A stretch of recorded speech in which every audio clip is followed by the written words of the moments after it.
Shalom, shalom. This is Brother Yalad coming at you with another one. Giving all praise, glory, and honor to Yahweh Shem Shah, double honor to the elders and apostles of Great Millstone. Salutation to Akim, pushing this truth, sincerity, and charity, risking their lives, freedom to do so. This is a title called Generational Trauma. And I'm just going to go into something because it's not coming out of nowhere. But I had initially wrote this at posted it at 7 in the morning. And this actually been bothering me for the past couple of days because this is something that was actually plaguing my mind for a minute. But I'm finna share it because it was this dream I had. And in the dream, it took place in USA somewhere early 1800s. And I remember I was just fighting the Edomites, a whole house of them. And they killed me. And they ate my flesh. And they raped my woman. And that was just plaguing my mind for a minute, because you know how a dream would go over and over and over, a dream would repeat. I would keep going back into the dream, and the dream would get worse. And then the last time I came out the dream, I just remember it was either a demon or it was just Satan laughing. And I was like, man, send me back in there, because I wanted to fight. I wanted to fight better. I wanted to kill them all, basically, you know. But when I finally felt like I could get him that last time, the demon was just laughing. And it reminds me of this show called Them. It's on Amazon Prime. But if you watch it, bro, it's gonna go into a lot of what I'm finna say in this video, because I'm finna bring out the scriptures, but I want to go over just a quick little brief. May take 2 minutes to go over real quick, but this stuff ain't spawning out nowhere. Ain't no cheat code up, down, left, right. No, this is generational passed down trauma. Like it goes from one generation to the next, and that's how it's been ever since Jake has been persecuted and oppressed here in the United States of America. Here in the Americas, period, because America is young. It's only like 248 years old. It's nowhere near 300 years old. So I go into the fact that when the plantations shut down, the prisons opened up, you know, directly after the Emancipation Proclamation, they sent Jake to another place, man. Right? Over time, the slave patrol became the state troopers. The paddy roller, which was a caged wagon for slaves, became the paddy wagon, which is a big truck with a chassis in the back that keeps arrested or convicted or people captured by the law. Right? This is another thing too. I read an article. It talked about what they would do to pregnant slaves. And quick side note on that, it's a reason why it's called knocked up, because when there was a pregnant slave, she got knocked up, meaning her value increased. You got a 2-for-1 deal. This is how they would sell Jake. You know, it's like a buy one get one, a BOGO. So that's what it mean by knocked up. But when you had a slave that was knocked up, they said in the article that they would practice fear mongering upon them by either torturing or killing they man. This could have been in the Willie Lynch letter, but it was an article that talked about it. They would torture and kill their man or do something to their other child, and all that fear and hormones would go into the unborn child. So that way the child would be born docile. This is what I mean by generational trauma. What they did to our parents affects us. What they did to our parents' parents affected our parents. And there was always a consistent thing. When you had, and that too with that fearmonger thing, that they would perform buck breaking, man, on a masculine man and rape this man in front of everybody. And that would inspire more fear and hormonal disbalance in the youth and affect the next generation. So you had things like the Tulsa, Oklahoma massacre, and I'm sharing that right now. All these massacres that occurred, and a lot of them being in the early 1900s, is called the Red Summer, when they just went from door to door to door to door and just city to city and just raped, robbed, and murdered and killed wealthy neighborhoods full of so-called colored people. So that affects the next generation, because they had to go somewhere after that.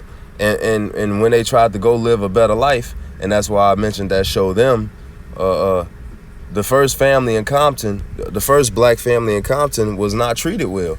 So not only was they dealing with these racist Edomite devils messing with them in their neighborhood, they came home and they had actual spiritual demons messing with them. And then because they bugged out by these demons now they going against each other. So you got Jake against Jake, Jake against Edomites, Jake against spiritual principalities. So this is where this stuff is coming from, man. And then that red lining, when you go into what was happening when Jake tried to move into different neighborhoods, they didn't want Latinos and Negroes living in certain areas, so they redlined and they created background laws and just hidden under the table laws to keep Jake oppressed furthermore. And what did that do? The next generation, right? I got another picture for the school to prison pipeline, because that affected the next generation. Okay, so here you have Department of Corrections versus Department of Education. It looks like the same exact thing. They've been psychologically playing this game on your mind for the whole time. And what this society does to you, the spiritual demons and these actual physical devils, is they play these tricks and psychological games on your mind, and they try to break the camel's back with the straw. That's really what this is. They try to add a little bit more and a little bit more and a little bit more until you break. And then when you break, they'll say, "Oh, we only asked you to do this one little thing. We only asked for the one little straw, and you let a straw break your back." Completely disregarding the thousands of pounds of straws and the multitude of what they put upon you. And then they'll tell you that, "Oh, that was a long time ago. You need to let it go." That's psychological manipulation and torture. This is Ecclesiastes chapter 1, verse 9. The thing that had been is which shall be, and that which is done, that shall be done, and there's no new thing under the sun. And I don't quote that to go into the fact that it's been a new oppression in America every different generation. I don't quote that I quote that to mention that, hey, the scripture talk about is Israel a servant? Is he a homeborn slave? All throughout Israel's history, it's just been known to be in captivity. From Egypt to Assyria to Babylon, Persia, Greek, Roman, and America, and this don't even include the in-between captivities. Yeah, you got the transatlantic captivity, but what about the trans-Saharan captivity? Hey, there's all these different captivities we have been in. It say that in the scripture, man. Is Israel a homeborn slave? Why is he spoiled? Who is spoiling Israel? Man, let me get that real quick. But while I'm trying to get that, let me go over this Obadiah 1:10. For thy violence against thy brother Jacob, shame shall cover thee, and thou shalt be cut off forever. Okay, so, hey, they got to pay for this, man. They all the violence, the psychological damage, the generational trauma that they have done to us as a people, they have to pay for that, man. There's no getting away from that, and they're going to be ashamed, man. Let me get the homeborn servant. Yeah, trying to get, here you go. Jeremiah 2:14. Is Israel a servant? Is he a homeborn slave? Why is he spoiled? Because he's being spoiled by all these other nations. Worst of all, Esau, Edom. We have never been in such a captivity like this, and to where we have been chewed up, spit out, held back, kept down, lied to and lied on, stood up and let down. This is the only captivity of all captivities where we have actually just been blatantly lied to about who we are, who they are, and where we're from, because they try to let these devils tell it. Your history started with slavery. Let me take a real quick drink real quick. Let's pause real quick. But we're going to get into Sirach 34, verse 21. It says, the bread of the needy is their life. He that frauded him thereof is a man of blood. Verse 22, he that taketh away thy neighbor's living, slayeth him, and he that defraudeth the neighbor of his hire is a bloodshedder. So when you go into these stipulations, and they made these underground laws and hidden rules to defraud you of your wages, to defraud the so-called Native Americans from their land, and create these unlawful decrees, unreasonable, evil, wicked decrees to tell Jake that they couldn't get their land back, or you can't move into this neighborhood, the redlining. Hey man, that's murder alone, man. When you take somebody's way of life and living from them to prevent them from feeding themselves and their kids and they family, you are a murderer, man. That is murder. We getting to Sirach 12, man. Sirach 12 and 10, because let these devils tell it, man. Hey, that was a long time ago. And no, it really wasn't. I'm gonna tell you something right now. My grandmother, alive and well today, said she remember picking cotton. That was yesterday. Yesterday. It's Sirach 12 and 10, man. Never trust thine enemy, for as like iron rusted, so is his wickedness. Though he humble himself and go crouching, take good heed and beware of him. Thou shalt be unto him as if thou hast wiped a looking glass, and thou shalt know that his rust had not been altogether wiped away. So that rust that he trying to hide is those little devil horns, man. Trying to act like it's not him anymore. He's changed. Or we can all come together. Why can't we be friends? Why can't we? No, man. Hey, forget that song. That ain't the proverb we want to hear. Right? Verse 12. Set him not by thee, lest he had overthrown thee. He stand up in thy place, neither sit him at thy right hand, lest he seek to take thy seat. And this what's been happening the whole time in history, man. These Moors that went to Europe and built up Europe, hey, man, that got taken by those devils, man. When you look into the history of the Hasmonean dynasty and the Herodians, what they do? They married into our women to take our rights. That's what they did. When you see the film, they talk about a flower, the killer moon, or whatever it's called. I haven't watched it yet, but the brother broke it down real smooth. He said that in the killer of the flower moon, whatever the film is, these devils married into the Native American women to take the rights of the land, to take the rights of the wealth, to take the rights of their community, man.